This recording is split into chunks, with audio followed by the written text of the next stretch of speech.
Guys, ganito rin ba yung ano nyo, gas range nyo? Hindi na nag-automatic yung isa. Ito, yung malaki. Ayan, ayaw na niya mag-automatic. Tapos i-off ko muna yung gas para makita natin kung ano yung may kuryente. Ayan. So guys, may kuryente yan, oh. Pati ito meron din.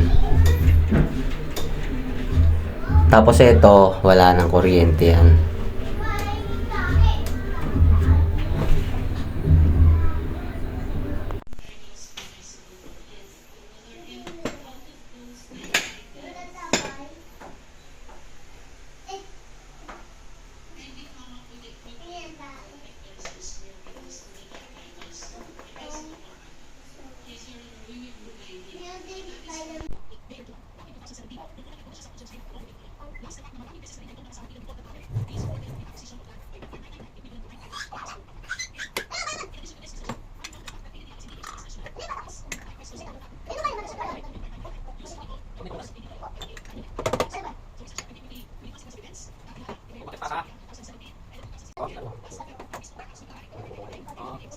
Kailangan papasin. Iwan. Kung baka kasalang masika.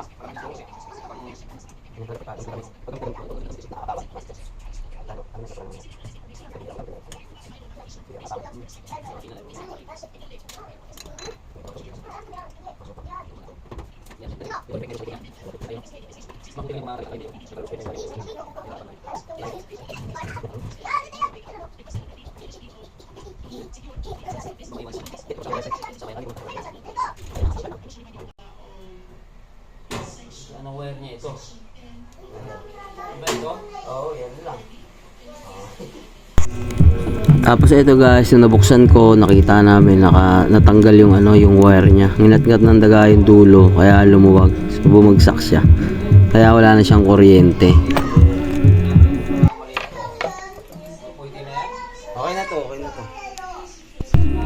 Tapos guys, kapag ibabalik na nga pala yung wire, kailangan nyo siyang putulan para hindi siya maluwag. Tapos pag ikakabit nyo siya, iikutin nyo siya ng parang paigpit na tornilyo yung wire niya para hindi matanggal kasi may thread yan eh.